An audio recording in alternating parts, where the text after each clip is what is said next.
Every time I talk about colorism, someone says it starts at home. I mentioned this in my TED Talk where I primarily focused on being at home with yourself, being at home within yourself.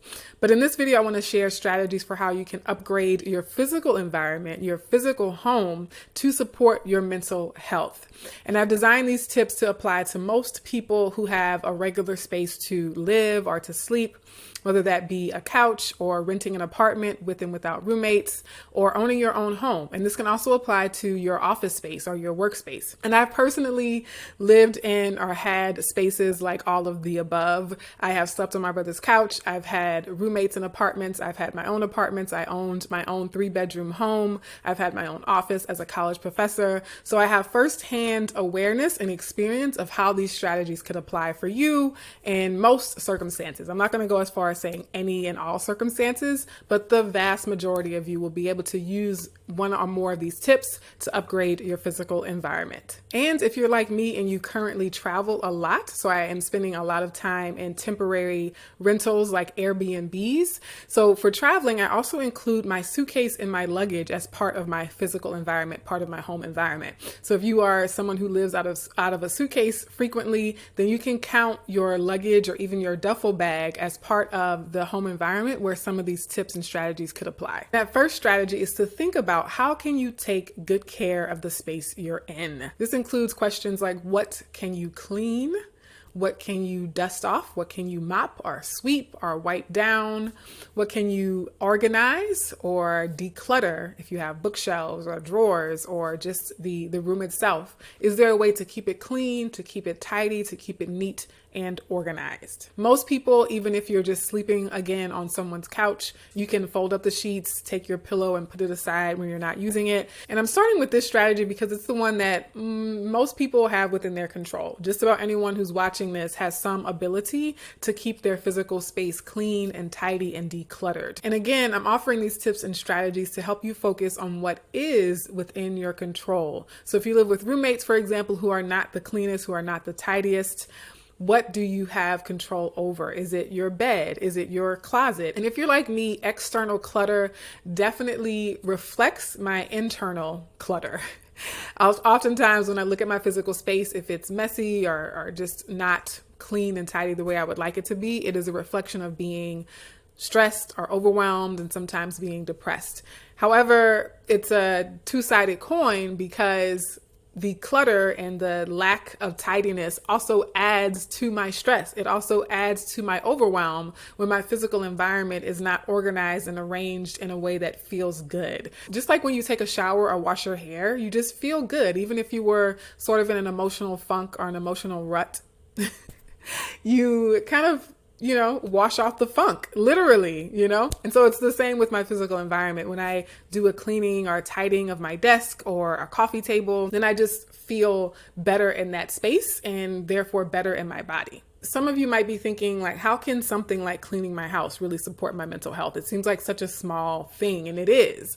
But this action of taking care of your possessions, taking care of your suitcase, taking care of your sofa, taking care of your bedroom, taking care of your home is sending a message to you that you are worthy of living in a space that makes you feel good. It sends a message to your subconscious that you are someone who takes care of what is yours. And that spills over into other aspects of your life, like taking care of your physical health, taking care of your physical body as well. Many of us who have experienced colorism and misogyny or racism and anti-Blackness have been conditioned to the narrative that we are not worthy, that we don't deserve good things, that it doesn't matter if our home environment is a beautiful one or a clean one or a well-kept and well-maintained one, because we are not worthy, we are not valuable. You're sending a message to your subconscious mind when you keep your environment well taken care of. What you're conveying to yourself subconsciously and maybe even consciously is that I deserve this. I deserve to be taken care of. I deserve good things. And you do. Now, I know that not everyone's sensitivity is the same. Some people are super hypersensitive to their physical environments, and others sort of don't even really notice what's going on in their physical environment.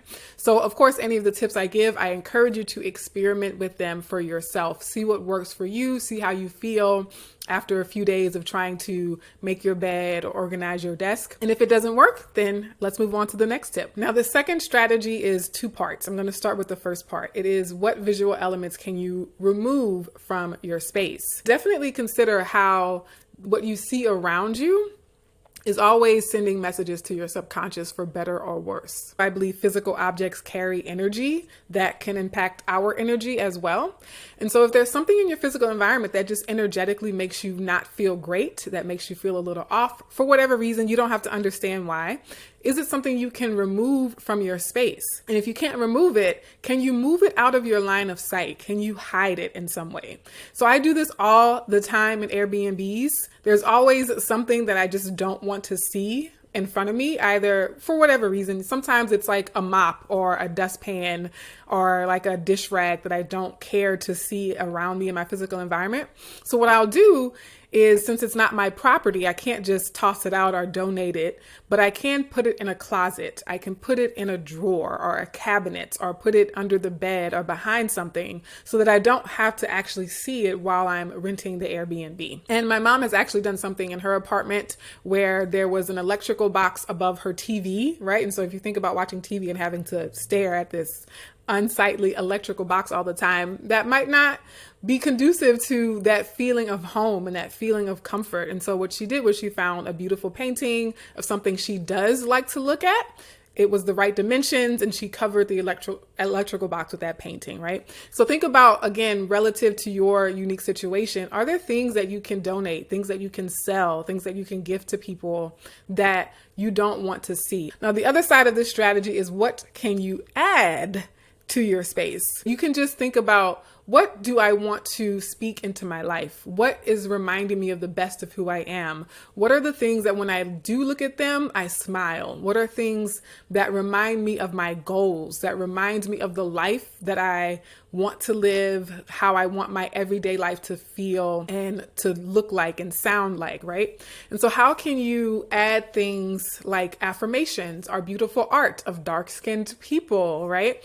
Or items from people that you do love, maybe that have passed away. Some people really love family photos. Whatever is in your power to bring in the energy and the reminders and the visual cues that you want to see for yourself. And again, if you're applying this to a workspace or something smaller or something more temporary, it could really be as simple as brightly colored sticky notes with beautiful love notes and affirmations written to yourself. Even if you don't love the environment itself, how can you bring in items and images that you do love into that space? One of my favorite things that I have done in terms of my travel is I've created an altar for myself out of a jewelry box, right? And so because my life is currently really transient and I wanted to have pictures of some of my ancestors, I wanted to have pretty crystals and stones, and I wanted to have spaces for affirmations and just things, again, that remind me of my goals and what my mission and my focus is in life.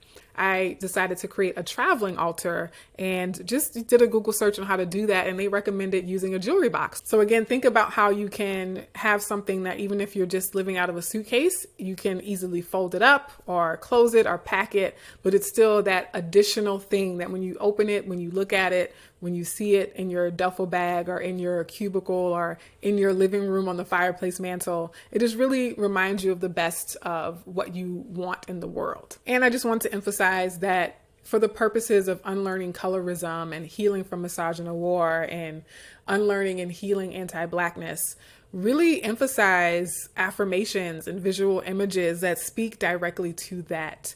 If you are struggling with self-love, add visual elements that remind you of the beauty of you, who you are, and the beauty of people who look like you. And another powerful way to think about how you can use this or leverage this to combat colorism or anti-Blackness is when you think about adding something to your space, whether it's a painting or a beautiful pillow, consider buying from dark-skinned Black women.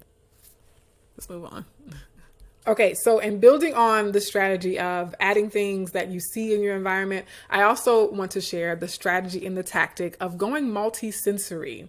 So thinking about not just the visual things that you add around your space, but how can you add smells, sounds, fabrics, things that you touch and feel that help you to feel good, to feel better in the space, and then again, better in your body as a result. So for me, for many of you, I'm sure burning candles, again, depending on the space you're in, you might not be able to burn candles in an office space, but maybe if you're renting an Airbnb or have your own spot, you can definitely include aromatherapy, smells that just really help to calm you. Lavender is a really good one. I think I've heard blue lotus is also a really good plant. So things like lavender or blue lotus that really help to relax the body, relax the mind. Do your own research. I'm not an expert in aromatherapy, but there is something to be said about the smells that we have around us and how they trigger our physiology, our physical senses to calm or to focus or to de-stress, okay?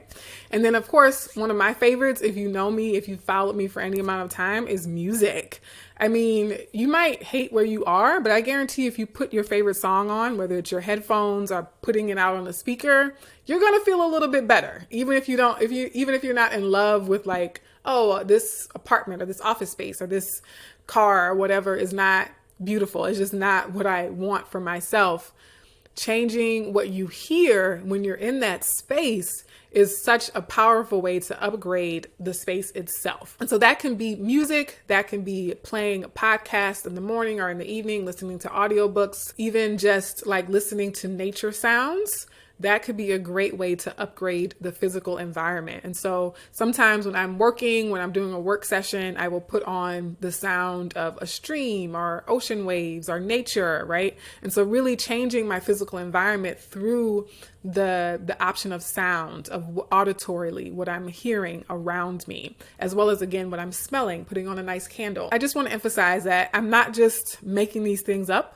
I've tried these things. I've done this work myself, and you would be amazed at how it transforms your mindset. It transforms your heart space gradually over time to continue to indulge in pleasurable experiences for yourself. It's really in the small things that accumulate. It's the cumulative impact of always telling your subconscious, we deserve pleasure. We deserve peace. We deserve joy. We deserve beauty. We deserve comfort. That's really the goal of doing these tasks and making these actions on an ongoing, repeated effort. And then the last thing I want you to think about in terms of how you go about upgrading your physical environment is to think about the physical layout or the arrangement of the space. And again, I did this in my office when I was a full-time professor and I had my own office.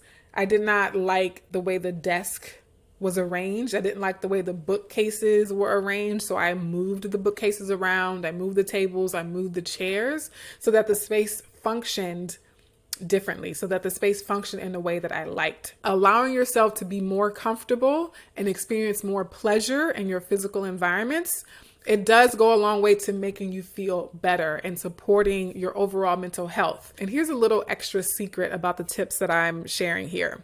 The actions that I'm describing are themselves conducive to supporting your mental health, right? So it's not just the change or the outcome in the physical environment that supports your mental health, but it can also be the act of cleaning, the process of cleaning, the act of redecorating, the act of rearranging, right? So the activities themselves of changing or selecting things to bring into your environment, the physical action of removing something from your environment that is triggering to you, the actual activity of upgrading your space can also be supportive of your mental health. It can also be part of your mental health toolkit that every time I clean or vacuum or wipe something, I'm going to use that as a meditation. I'm going to use that time, that activity to spend time in contemplation and reflection. And again, just emphasizing to myself that I am worthy of this time. I am worthy of having a clean space. I am worthy of having a beautiful space. Now, I have to say,